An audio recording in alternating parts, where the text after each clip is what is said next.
సర్వాధికారియు నిరంతర స్తోత్రార్హుడు యేసుక్రీస్తు ప్రభువారి ప్రశస్త నామములో ఉదయకాలపు వర్తమానాల కొరకు ఎదురు చూస్తున్న మీ అందరికీ ఇమాన్యుయల్ మినిస్ట్రీస్ తరపున మా శుభాభివందనాలు తెలియజేస్తున్నాను. క్రీస్తునందు మాకు అత్యంత ప్రియమైన దైవ జనాంగమా, ఎలా ఉన్నారు? కుటుంబ సభ్యులందరూ బాగున్నారు కదా? గడిచిన రాత్రి కుటుంబ ఆరాధన జరిగిందా? అవును. ఈ ఉదయకాలం లేచి తమ్ముడా, చెల్లి, అరుణోదయ ప్రార్థన చేసుకున్నారా? కనీసం 2-3 అధ్యాయాలైన దేవుని వాక్యాన్ని చదువుకున్నారా? ఒకవేళ కుటుంబ ఆరాధన జరిగించుకోకపోతే ఈ రాత్రి జరిగించుకోండి. కుటుంబ ఆరాధన, అరుణోదయ ప్రార్థన మన ఉచ్ఛ్వాస నిశ్వాసలుగా ఉండాలి. మరొకండి, ఎక్కడికి వెళ్ళినా అనేక మంది మాట్లాడుతూ నా హృదయాన్ని ఉప్పొంగు చేసి ఒక మాట చెప్తున్నారు. అన్నయ్య, మన మినిస్ట్రీస్ ద్వారా ఈ అరుణోదయపు వర్తమానాలు విన్నప్పటి నుండి మా కుటుంబాల్లో కుటుంబ ప్రార్థన బలిపీఠాలు తిరిగి కట్టుకోవటానికి ప్రభు కృప చూపించాడు అన్నయ్య. ఒకప్పుడు ఉదయకాల ప్రార్థన మాకు తెలియదు అన్నయ్య.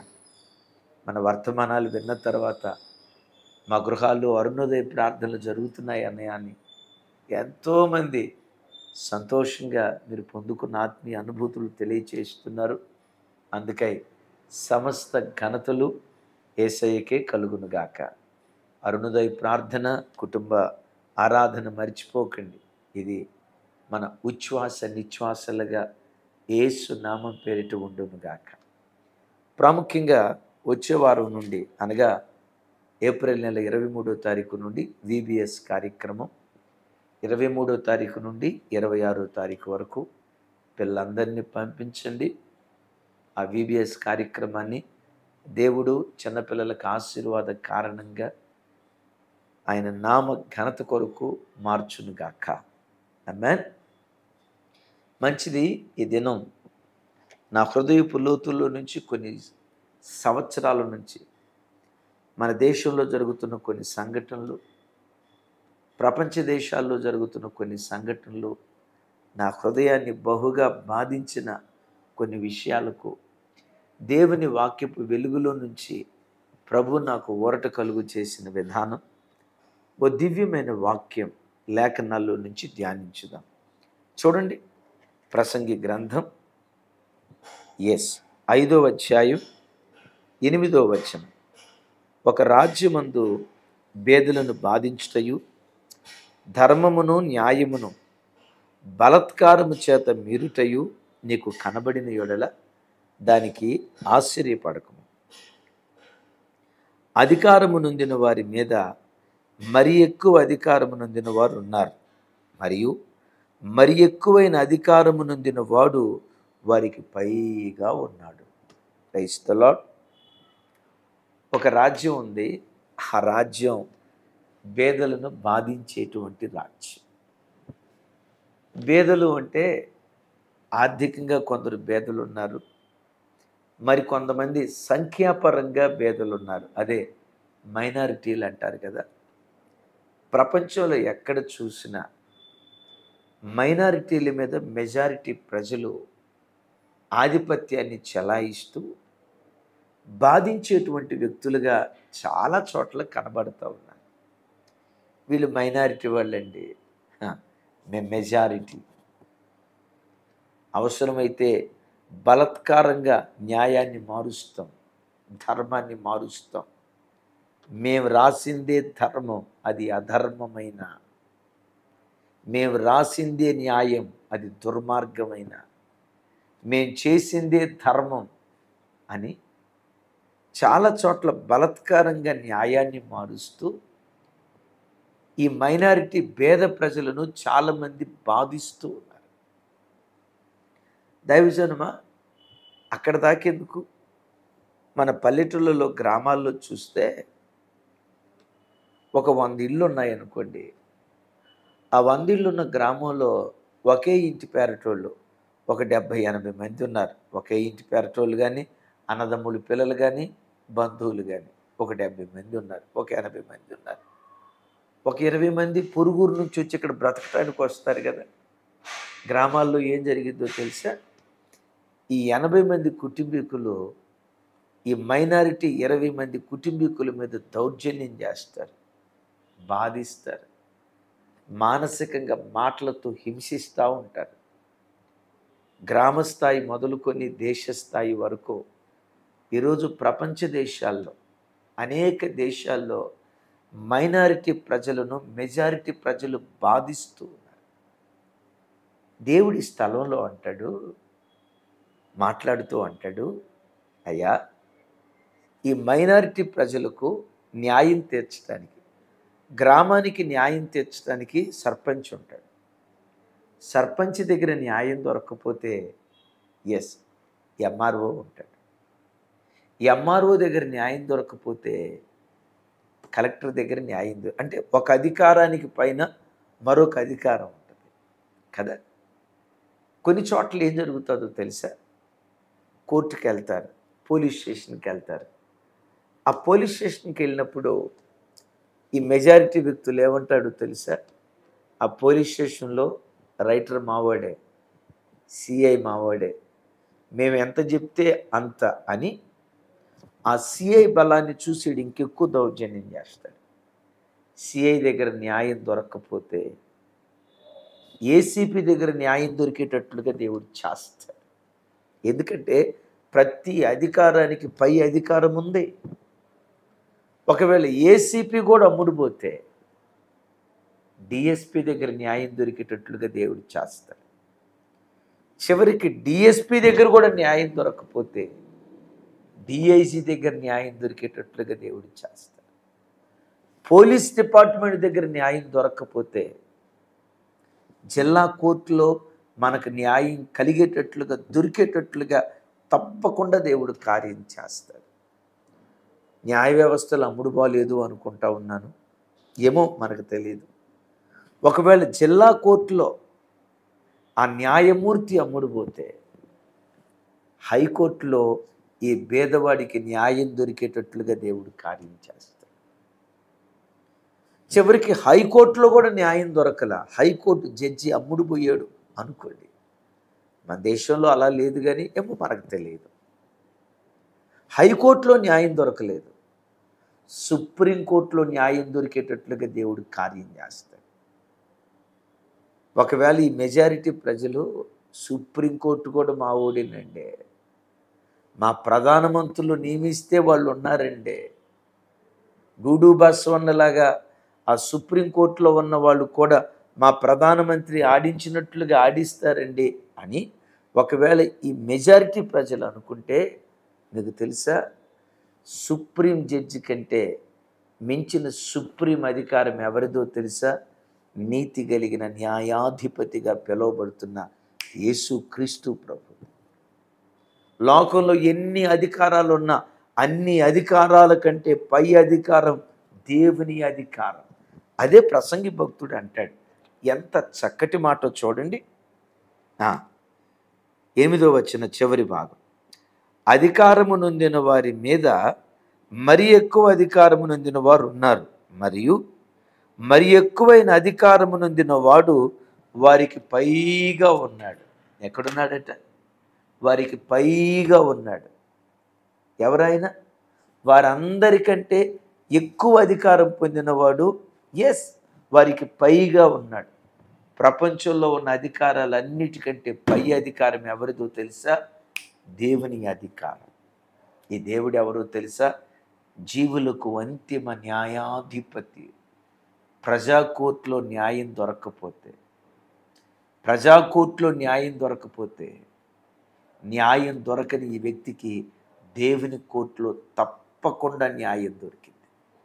న్యాయం దొరకనప్పుడు సహజంగా ఈ ప్రజాకోర్టులో న్యాయం దొరకనప్పుడు సహజంగా ఈ వ్యక్తి, న్యాయం దొరకని వ్యక్తి, అన్యాయాన్ని పొందుకునే వ్యక్తి ఏం చేస్తాడంటే, చూడండి, ప్రసంగి గ్రంథం 4వ అధ్యాయం 1వ వచనం, పిమ్మట సూర్యుని క్రింద జరుగు వివిధ అన్యాయ క్రియలను గూర్చి నేను యోచించి తిని, బాధింపబడువాడు ఆదరించు దిక్కులేక కన్నీళ్లు విడిచుదురు, వారిని బాధ పెట్టువారు బలవంతులు గనుక ఆదరించువాడు ఎవ్వడునూ లేకపోయాను. ఎంత వేదనాభరితమైన మాట. బాధింపబడువాడు ఆదరించు దిక్కు లేక కన్నీళ్లు విడుస్తున్నాడు. వారిని బాధ పెట్టువారు బలవంతులు గనుక ఆదరించువాడు ఎవ్వడూ లేకపోయాను. ఈరోజు ఈ వాక్యం వింటున్న దైవజనమా, న్యాయం దొరక్క కన్నీళ్లు గారుస్తున్నావా? నిన్ను బాధ పెట్టేవాడు నీకంటే బలవంతుడైపోయాడా? నీకంటే ధనవంతుడైపోయాడా? ధనబలం, జనబలం, కులబలం, రాజకీయ బలం కలిగి నీ మీద దౌర్జన్యం చేస్తున్నారా? దేవా, నాకు న్యాయం దొరకట్లా. పోలీస్ స్టేషన్కి వెళ్ళినా న్యాయం దొరకట్లా, జిల్లా కోర్టుకి వెళ్ళినా న్యాయం దొరకట్లా, హైకోర్టుకి వెళ్ళినా న్యాయం దొరకట్లా, సుప్రీంకోర్టుకి వెళ్ళినా నాకు న్యాయం, అయ్యా నాకు న్యాయం దొరకట్లా. న్యాయం నా పక్షాన ఉన్న, బలత్కారం చేత న్యాయాన్ని మారుస్తున్నారు అని న్యాయం దొరక్క ఒకవేళ అల్లాడిపోతూ ఏడుస్తూ కృంగిపోతూ ఉన్నావా? అయ్యో, ఇంకా నాకు ఎక్కడ న్యాయం దొరికిద్ది? పెద్ద పెద్ద అధికారులే ముఖం చాటేశారు కదా, ఈ బలం కలిగిన వాడు మొత్తం మాదేనని దౌర్జన్యం చేస్తున్నాడు కదా అని ఒకవేళ నిస్సహాయ స్థితిలో కృంగిపోయావా? ఒక శుభవార్త. సామెత ఒకటి ఉంది, తలను దన్నేవాడు ఉంటే తాటిని దన్నేవాడు ఉన్నాడు అంటారు. అన్ని అధికారాల కంటే పై అధికారం ఒకటి ఉంది, అదే నీ దేవుని అధికారం. ఆమేన్. ఆ కాలంలో కేసీఆర్ గారు ఎప్పుడూ ఒక మాట అంటూ ఉండేవాళ్ళు, నాకు భలే ఇష్టమైన మాట. బక్కోడిని బండోడు కొడితే బండోడిని భగవంతుడు కొడతాడంట. ఎంత బాగుందో చూడండి. బక్కోడిని బండోడు కొడితే బండోడు ఏమనుకున్నాడు, ఇక నాకు తిరుగులేదు, నేను బలం కలిగినోడిని అని వాడు విర్రవిగుతుంటే ఆ బండోడిని భగవంతుడు కొడతాడట. దైవజనమా, ఒకవేళ ఈ వాక్యం వింటున్న నీ బ్రతుకులో ఆదరణకు నోచుకోక బాధించబడుతూ దౌర్జన్యాన్ని అనుభవిస్తూ ఈ వాక్యం వింటున్నావేమో, బైబిల్లో వ్రాయబడిన మాటలు ఏంటో తెలుసా? 2 మాటలు మీకు గుర్తుకు తెచ్చి వాక్యపు లోతుల్లోకి మనం వెళ్దాం. చూడండి, కీర్తనల గ్రంథం 12వ కీర్తన 5వ చరణం. బాధపడు వారికి చేయబడిన బలత్కారమును బట్టి, దరిద్రుల నిట్టూర్పును బట్టి నేనిప్పుడే లేచేదను. రక్షణను కోరుకొని వారికి నేను రక్షణ కలుగుజేసేదనని యెహోవా సెలవిచ్చుచున్నాడు. దరిద్రుల నిట్టూర్పును బట్టి నేనిప్పుడే లేచేదను. ఈరోజు వాక్యం వింటున్న దైవజనమా, బలవంతుల చేత దౌర్జన్యము నుండి అన్యాయాన్ని పొందుకున్నావేమో, నా చెయ్యెత్తి నిన్ను దీవిస్తున్నాను. నీకు న్యాయం తీర్చటానికి నీ పక్షాన దేవుడు లేవబోతున్నాడు. నీకు న్యాయం తీర్చడానికి నీ పక్షాన దేవుడు నిలవబడబోతున్నాడు. నీ పక్షాన నీకు న్యాయం తీర్చటానికి ఒకవేళ జడ్జీలు నీకు సహకరించకపోవచ్చు, పోలీస్ డిపార్ట్మెంట్ వాళ్ళు సహకరించకపోవచ్చు, దేశంలో ఉన్న అధికారులు నీకు సహకరించకపోవచ్చు. అన్ని అధికారాల కంటే పై అధికారం దేవుని అధికారం కదా. ఆయన సార్వభౌముడు, సర్వాధికారం కలిగిన వాడు. భూమి యందు పరలోకమందు ప్రతి చోట సర్వాధికారం కలిగిన దేవుడు. నమ్ముతావా? నీ పక్షాన దేవుడు నిలుచునుగాక. ఆమేన్. బైబిల్లో రాయబడిన మాట, దోచుకుని వారి చేతిలో నుండి దరిద్రులను విడిపించుటకు యెహోవా వారి కుడి ప్రక్కన నిలిచి ఉన్నాడు.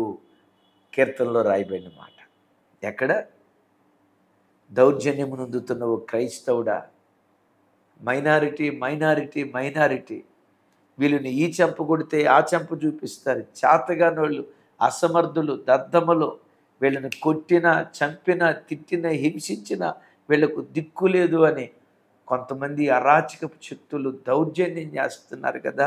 సంగమా, మన కుడి ప్రక్కన ప్రభు నిలవబడ్డాడు. అన్ని అధికారాల కంటే పై అధికారం దేవుని అధికారం. యేసు నామం పేరిట మన పక్షాన దేవుడు లేచునుగాక. బైబిల్లో 2 సన్నివేశాలు గుర్తుకు తెస్తా. పరిశుద్ధ గ్రంథమైన బైబిల్లో రాజైన నెబుకద్నెజరు ఇశ్రాయేలు మీద దాడి చేసి అనేక మంది యవ్వన బిడ్డలను తమ దేశానికి చెరగా తీసుకొని వచ్చాడు. అనేక మంది యవ్వన బిడ్డలను ఏం చేశాడో తెలుసా?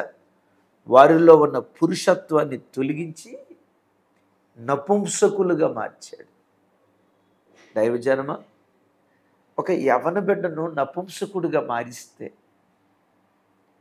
అది ఎంత రాక్షస క్రీడో కదా, ఎంత అరాచకపు కార్యక్రమమో కదా.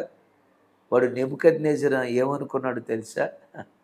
మహాబబులోను, ఈ మహా గొప్ప సామ్రాజ్యానికి నేను రాజుని, నా మాటే శాసనం, నా మాటే వేదం, నేను సిట్ అంటే సిట్టు, స్టాండ్ అంటే స్టాండ్, నా అధికారానికి మించిన అధికారం లేదు అని ఆ పిచ్చోడు అనుకున్నాడు. వాడిని అధికారిగా నిలవబెట్టిన పరలోకపు అధికారి ఒక ఆయన ఉన్నారు అన్న సంగతి వాడు మర్చిపోయాడు. ఈ రోజుల్లో కూడా ప్రపంచ దేశాల్లో కొంతమంది ప్రపంచ ప్రధానులు, న్యాయాధిపతుల మీద నెబుకద్నెజరు గాడి ఆత్మ పరిపాలన చేస్తారు. మైనారిటీల మీద దౌర్జన్యం చేస్తూ ఉన్నారు. ఓచకోత ఓచకోత ఓచకోత. అదేమంటే రాజ్యం మాది, దేశం మాది. విర్రవీగుతున్నారు ధనబలాన్ని బట్టి, జనబలాన్ని బట్టి, కులబలాన్ని బట్టి. విచిత్రం తెలుసా? దేవుడు ఎంత ఓర్పు కలిగిన వాడంటే, ఎంత అరాచకపు కార్యక్రమాలు నెబుకద్నెజరు చేస్తున్నా వెంటనే శిక్షించకుండా దేవుడు హెచ్చరిస్తున్నాడు. నెబుకద్నెజరా, నీవు నీ పాపమును మాని. చూడండి ఆ మాట. దానియేలు గ్రంథం, చూడండి ఒకసారి.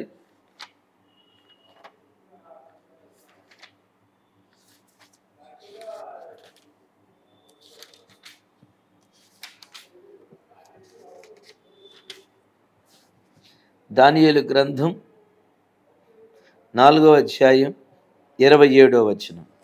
రాజా, నా యోచన నీ దృష్టికి అంగీకారమగునుగాక. ఒకవేళ నీవు నీ పాపములు మాని నీతి న్యాయములను అనుసరించి నీవు బాధ పెట్టిన వారిని యందు కరుణ చూపిన యెడల నీకున్న క్షేమము ఇక మీదట ఉండునని దానియేలు ప్రత్యుత్తరం ఇచ్చెను. విన్నారా? నీ పాపములు మాని నీతి న్యాయములను అనుసరించి నీవు బాధ పెట్టిన వారి యందు కరుణ చూపిన యెడల. జాగ్రత్త. నెబుకద్నెజరు మీదకి శిక్ష పంపించే ముందు దేవుడు హెచ్చరించాడు. ఎంత దుర్మార్గుడిని కూడా దేవుడు నాశనం చేయటానికి తొందరపడ్డాడు. ప్రతి చెడ్డోడు మారటానికి దేవుడు అవకాశం ఇస్తాడు. ఈ రోజున ప్రపంచ దేశాల్లో ఇంత అరాచకం జరుగుతూ ఉంటే, కొన్ని చోట్ల క్రైస్తవులను ఓచకోత కోస్తూ ఉంటే దేవుడు ఎందుకు వెంటనే తీర్పు తీర్చడు, ఎందుకు శిక్షించడో తెలుసా?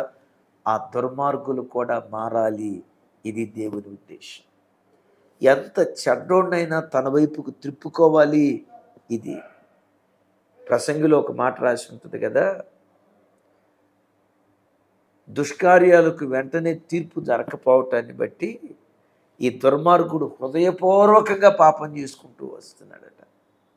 నెబుకద్నెజరును హెచ్చరించాడు, బ్రతుకు మార్చుకో అని. మార్చుకోవాలా? ప్రజలను అట్లాగే బాధిస్తూ వెళ్ళిపోయాడు. ఏం జరిగిందో తెలుసా? ఒక వింతైన జబ్బు వచ్చింది నెబుకద్నెజరు. ఏంటి ఆ వింతైన జబ్బు? మనిషి పశువులాగా మారాడు. పశువులు ఎక్కడుంటాయి? పంట పొలాల్లో, అడవుల్లో ఉంటాయి. రాజ్యాన్ని వదిలిపెట్టి అడవుల్లోకి వెళ్ళాడు. విచిత్రం తెలుసా? ఈ రాజు పశువులాగా గడ్డి మేయటం ప్రారంభించాడు. పక్షిరాజుకు వచ్చినట్లుగా శరీరం మీద వేకలు వచ్చాయి. పక్షిరాజుకు వచ్చినట్లుగా గోళ్ళు వచ్చాయి. ఒకవైపు కొంత పక్షి, మరొక వైపు పశువు. కొన్ని సంవత్సరాల పాటు ఆ భయంకరమైన వేదన, దేవుని శాపాన్ని అనుభవించాడు. దైవజన్మ, నా వైపు చూడండి. ఈ వాక్యం వింటున్న మీలో ఎవరైనా అధికారులు ఉంటే దేవుడు మీకు ఆ అధికారం ఎందుకు ఇచ్చాడో తెలుసా? పేద బిడ్డలకు న్యాయం చేయమని. న్యాయాన్ని అన్యాయంగా మార్చకుండా, అన్యాయాన్ని న్యాయంగా మార్చకుండా ఆ ప్రజలకు న్యాయం తీర్చమని దేవుడు అధికారిగా నిలవబెట్టాడు. ఓ అధికారి, లంచానికి అమ్ముడుపోయి, డబ్బు కమ్ముడుపోయి, కుక్క సొమ్ము కమ్ముడుపోయి, పడుపు సొమ్ము కమ్ముడుపోయి, ఎవడో ఇచ్చిన లంచాలకు నువ్వు ఆశపడి ఒక పేదవాడికి నువ్వు అన్యాయం చేస్తే నెబుకద్నెజరుకి ఏ గతి పట్టిందో నీకు ఆ గతి పట్టింది. జాగ్రత్త. సింహాసనం మీద ఉన్నాను, నాకు తిరుగులేదని కుర్చీని చూసి వెర్రవీగుతున్నావేమో. నెబుకద్నెజరుకి ఏ గతి పట్టిందో, వాళ్ళు మైనారిటీలు, చేతగాని వాళ్ళు, ఏం చేసినా మన రాజ్యమే చెల్తా అని ఒకవేళ నువ్వు విర్రవీగుతుంటే నెబుకద్నెజరును గుర్తుకు తెచ్చుకో. నెబుకద్నెజరుకి ఏ గతి పట్టిందో నీకు ఆ గతి పట్టింది. జాగ్రత్త. దేవుడిని ఒక అధికారిగా ఉంచింది ఎందుకో తెలుసా? ఆ పేద బిడ్డలకు న్యాయం తీర్చమని, న్యాయాన్ని న్యాయంగా నువ్వు అమలుపరచమని. ఎవరి ప్రలోభాలకో బలాత్కారాలకో లోనై న్యాయాన్ని నువ్వు మార్చకూడదని దేవుడి అధికారిగా నిన్ను నిలవబెట్టాడు. లోకంలో ఉన్న అధికారాలన్నిటికంటే పై అధికారం దాన్ని గుర్చే. ఎస్, చూడండి ఆ మాట. కొలసీలకు రాసిన పత్రిక 4వ అధ్యాయం చూడండి, మొదటి వచనం చదువుతాను. 4వ అధ్యాయం మొదటి వచనం. యజమానులారా, పరలోకములు మీకును యజమానుడు ఉన్నాడని ఎరిగి న్యాయమైనదియు ధర్మానుసారమైనదియు మీ దాసుల యొడల చేయవలెను. యజమానులారా, పరలోకములో మీకు యజమానుడు ఉన్నాడని ఎరిగి. విన్నారా? మనందరి మీద యజమానుడు పరలోకపు యజమానుడు. ఆయన మనల్ని లెక్కడుగుతాడు. దేశాన్ని పరిపాలన చేసే ప్రధాని మంత్రి మొదలుకొని గ్రామంలో ఉన్న సర్పంచ్ వరకు, విన్నారా? ప్రెసిడెంట్ మొదలుకొని ప్రధానమంత్రి వరకు ప్రతి వారిని దేవుడు లెక్కడుగుతాడు.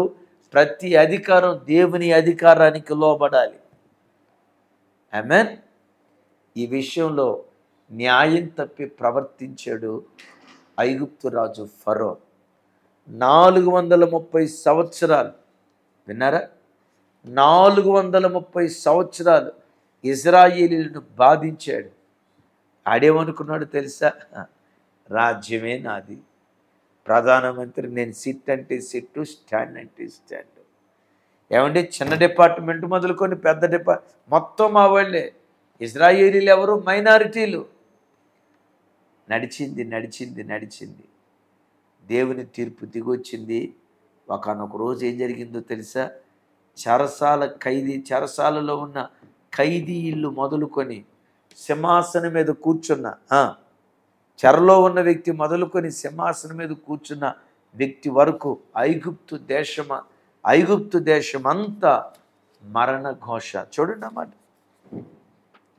నిర్గమకాండం చూడండి, 12వ అధ్యాయం 29వ వచనం. అర్ధరాత్రి వేళ జరిగినదేమనగా, సింహాసనం మీద కూర్చున్న ఫరో మొదలుకొని చెరసాలలో ఉన్న ఖైదీ యొక్క తొలి పిల్ల వరకు ఐగుప్తు దేశమందలి తొలి పిల్లలందరినీ, పశువులు తొలి పిల్లలన్నిటినీ యెహోవా హతము చేశాను. ఆ రాత్రి ఫరోయు అతని సేవకులందరూ ఐగుప్తీయులందరూ లేచినప్పుడు శవము లేని ఇల్లు ఒకటైనను లేకపోయినందున ఐగుప్తులో మహాఘోష పుట్టెను. మైనారిటీలను బాధిస్తే ఆ దేశంలో మహాఘోష పుట్టిందట. దైవజనమా, క్రైస్తవులు మేము మెజారిటీ అని మైనారిటీలో ఉన్న హిందువులను బాధిస్తే ఆ దేశంలో ఘోష పడుతుంది. మేము ముస్లిమ్స్, మేము మెజారిటీ, హిందువులు మైనారిటీ, మేము ఏం చేసినా చెల్లిపోద్దని చెప్పి ఈ మైనారిటీ హిందువులను బాధిస్తే, వాళ్ళని చంపి వాళ్ళ రక్తాన్ని నేల మీద ఒలికిస్తే ఆ దేశంలో మహాఘోష పుట్టింది. మేము హైందవులం, మేము మెజారిటీ, దేశమే మాది. దేశం దేవునిదండి. ఈ భూమి దేవునిది, నీది ఎక్కడరా బాబు? దేవుడిచ్చిన దేశంలో మనం బ్రతుకుతున్నాం. దేవుని సార్వభౌమాధికారానికి ప్రతి వాడు లోబడాల్సిందే. ఈ దేశం మాదని భారతదేశంలో క్రైస్తవుల మీద దౌర్జన్యం చేస్తూ ఉంటే లేఖనాన్ని చూడండి. ఇలాగే దౌర్జన్యం చేసుకుంటూ వెళ్ళండి. ప్రధానమంత్రి ఇంటి మొదలుకొని గ్రామ సర్పంచ్ ఇంటి వరకు ప్రతి ఇంటిలో మరణఘోష పుట్టబోతుంది. అది ఏ దేశమైనా సరే. మైనారిటీలను బాధిస్తే శవము లేని ఇల్లు ఒక్కటి కూడా లేదు. విన్నారా? శవము లేని ఇల్లు. మైనారిటీలను బాధిస్తే బాధించేవాడి ఇల్లు శవాల కుప్పగా మారిపోతుంది. ఆ దేశం శ్మశానాల నిలయంగా మారిపోతుంది. దేశ ప్రజలంతా రొమ్ము కొట్టుకుంటూ ఘోషిస్తారు అని దేవుని యొక్క వాక్యంలో రాయబడి ఉంది. క్రైస్తవులారా, మీరుంటున్న ప్రాంతాల్లో ఎవరైనా మైనారిటీలు ఉన్నారా? బాధించు. మహమ్మదీయ సహోదరులారా, మీరుంటున్న ప్రాంతాల్లో వేరే మతస్థులు మైనారిటీలుగా ఉన్నారా? బాధించు. నా ప్రియ హైందవ సహోదరులారా, నా అన్నలారా, తమ్ముళ్ళారా, మేము జనం ఎక్కువ, మా మంది ఎక్కువ అని నీ జనబలాన్ని బట్టి మైనారిటీల మీద దౌర్జన్యం చేస్తే నీ ఇల్లు శవాల. ఇక నేను అంతకుమించి ఎక్కువ చెప్పలేను. ఆ దేశంలో ఘోష పుట్టిందట. ఆ దేశంలో ఘోష పుట్టిందట. బైబిల్లో ఒక ఆయన ఉన్నాడు, రాజు, హేరోదు రాజు. ఓ దైవ సేవకుని శిరచ్ఛేదనం చేసి చంపాడు. రక్తం నేల మీద ఒలికించేశాడు. చివరికి ఆడికి ఏ గతి పట్టిందో తెలుసా? పురుగులు పడి చచ్చాడు. పురుగులు పడి చచ్చాడు. క్రైస్తవులను తగలబెట్టిన నీరో చక్రవర్తి ఏమయ్యాడు తెలుసా? కాల్చుకొని ఆత్మహత్య చేసుకుని చచ్చిపోయాడు. తెలుసా మీకు ఆ సంగతి? ఆత్మహత్య. విన్నారా? ఆత్మహత్య చేసుకొని చచ్చాడు. హేరోదు పురుగులు పడి చచ్చాడు. బైబిల్లో ఒక హేరోదు పిచ్చోడైపోయి, మెంటలోడైపోయి, దేశ బహిష్కరణకు గురై అడవులోకి వెళ్ళి చచ్చాడు. మెంటలోడైపోయాడు. ప్రతి అధికారానికి మించిన పై అధికారం దేవునిది. యజమానులారా, మనందరి మీద పరలోకపు యజమాని ఒక ఆయన ఉన్నాడు. ఈ వాక్యం వింటున్న బిడ్డ, నీకు న్యాయం దొరకలేదని బాధపడుతున్నావా? నీతి కలిగిన న్యాయాధిపతి ఏ రోజుకైనా నీకు న్యాయం తీరుస్తాడు. కృంగిపోకు, కలవరపడకు. ఒక చిన్న సంఘటన చెప్తా. ఒక అతను మా ఇంట్లో పని ఉంది రమ్మని చెప్పి ఆ హమాలీ దగ్గరికి వెళ్ళి ఒక నడి వయస్కురాల్ని తన బండి మీద ఎక్కించుకున్నాడు. ఆ బిడ్డ ఏదో పని చేస్తే ఒక 200-300 వస్తాయి, నా కుటుంబాన్ని పోషించుకోవచ్చని ఆ నడి వయస్కురాలు ఆ వ్యక్తి బండెక్కి మొత్తానికి పనికి వెళ్ళింది. మా ఇంటికి తీసుకెళ్తున్నానని చెప్పి దారి తప్పించాడు, పొదల్లోకి తీసుకెళ్ళాడు, అత్యాచారం చేశాడు. ఇక ఆ అమ్మాయిని చంపేశాడు. చంపిన తర్వాత కర్కోటకుడు ఏం చేశాడో తెలుసా? ఆ అమ్మాయి కాళ్ళకు కడియాలు ఉంటే ఆ కడియాలు తీసుకోవాలనే ఆలోచనతో కింద బండరాయి పెట్టి దాని మీద కాలు పెట్టి బండరాయితో ఆ కాలు ముక్కలు చేసి ఆ 2 కడియాలు లాక్కొని వెళ్ళిపోయాడు. నన్ను ఎవడో పట్టుకోలేడు. చివరికి పోలీసు వారు ఎంక్వైరీ చేశారు. ఇతడు దోషి అని పోలీస్ స్టేషన్కి అప్పగించారు, కోర్టుకు అప్పగించారు. ఆ కోర్టులో ఒక 2-3 నెలలు 6 నెలలు కోర్టు జైల్లో ఉన్నాడు. బెయిల్ మీద బయటకు వచ్చాడు. అద్భుతం, బెయిల్ మీద బయటకు వచ్చాడు. అలా తిరుగుతూ ఒకరోజు తన కొడుకుని వేసుకొని ఒక పట్టణానికి వచ్చాడు. ఆ స్థలాలు పేర్లు నేను చెప్పలేను, కొన్ని పరిస్థితులను బట్టి వచ్చాడు. తన కొడుకుని ఎక్కించుకొని ఆ పట్టణం నుంచి తన ఇంటికి వెళ్తున్నాడు.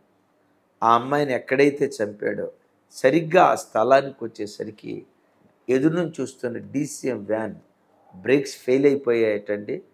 వచ్చి ఢీ కొట్టడం తండ్రి కొడుకులు ఇద్దరి మీద వెళ్ళిపోయిందట DCM వ్యాన్. తండ్రి కొడుకులు అక్కడికక్కడే చనిపోయారు. దైవజనమ, ప్రజా కోర్టులో ఒకడు తప్పించుకోవచ్చు, దేవుని కోర్టులో ఎవ్వడు తప్పించుకోలేడు. ఎందుకో తెలుసా? ఆయన నీతి కలిగిన న్యాయాధిపతి. లంచానికి అమ్ముడు పోయేవాడు కాదు, లంచాలకు మంచాలు వేసేవాడు కాదు, పడుపు సొమ్ము కాసిపడేవాడు కాదు, కుక్క సొమ్ము కాసిపడి న్యాయం తప్పించేవాడు కాదు. ఈ దేవుడు ఎవరో తెలుసా? దరిద్రుల పక్షాన, న్యాయం పక్షాన న్యాయం తీర్చే న్యాయాధిపతి. న్యాయం దొరక ఒకవేళ అల్లాడిపోతున్నావేమో, తప్పకుండా నీతి కలిగిన న్యాయాధిపతి నీ బ్రతుకులో నీకు న్యాయం తీర్చునుగాక. దరిద్రుల పక్షాన ఆయన లేచునుగాక. దరిద్రుల కుడి ప్రక్కన దేవుడు నిలవబడునుగాక. శూరుడిగా, శౌర్యము కలిగిన రాజుగా ఆయన తన ప్రజల పక్షాన యుద్ధాలు జరిగించునుగాక. ఆమేన్. ప్రార్థన చేస్తాను. అందరూ కళ్ళు మూసుకోనండి. మీలో ఎవరికైనా న్యాయం ద్వారా కల్లాడిపోతూ ఉంటే యేసు నామం పేరిట నీతి కలిగిన న్యాయాధిపతిగా దేవుడు న్యాయం తీర్చునుగాక. తండ్రి, మాతో మీరు మాట్లాడిన మాటలకై స్తోత్రాలు. నిజమే, మైనారిటీలని మెజారిటీ ప్రజలు మైనారిటీల మీద దౌర్జన్యం చేస్తున్నారు, చంపుతున్నారు, ప్రాణాలు తీస్తున్నారు, రక్తం నేల మీద ఒలికిస్తున్నారు, ఇష్టానుసారంగా కొడుతున్నారు. దేవా, కొన్ని చోట్ల అధికారుల దగ్గరికి వెళ్తే న్యాయం దొరకట్లా. ఈ అధికారాలకు పై అధికారం మీది ఏ రోజుకైనా మీరు న్యాయం తీరుస్తారు. అందుకై మీకు స్తోత్రాలు. అధికారులుగా, న్యాయాధిపతులుగా ఉన్న వాళ్ళకి నెబుకద్నెజరు మీదకి వచ్చిన శిక్ష లాంటి శిక్ష రాకుండా ఉండినట్లుగా, ఫరో కుటుంబం మీదకి వచ్చిన శిక్ష లాంటి శిక్ష, హేరోదు మీదకి వచ్చిన శిక్ష లాంటి శిక్ష రాకుండానట్లుగా అధికారులు న్యాయం తీర్చుటకు కృప చూపండి. జీవులకు అంతిమ న్యాయాధిపతి ఈ వాక్యం విన్న ప్రతి బిడ్డకు మీరు న్యాయం తీర్చుదురుగాక, న్యాయం తీర్చుదురుగాక, మీరు న్యాయం తీర్చుదురుగాక. యేసు నామం పేరిట ప్రార్థించి స్తుతించి పొంది ఉన్నాం తండ్రి. తండ్రి అయిన దేవుని ప్రేమ, కుమారుడైన యేసుక్రీస్తు వారి దివ్యకృప, పరిశుద్ధాత్మ దేవుని సహవాసం మనకు సకల పరిశుద్ధులకు సదా తోడయుండి నడిపించునుగాక. ఆమేన్. Thank you.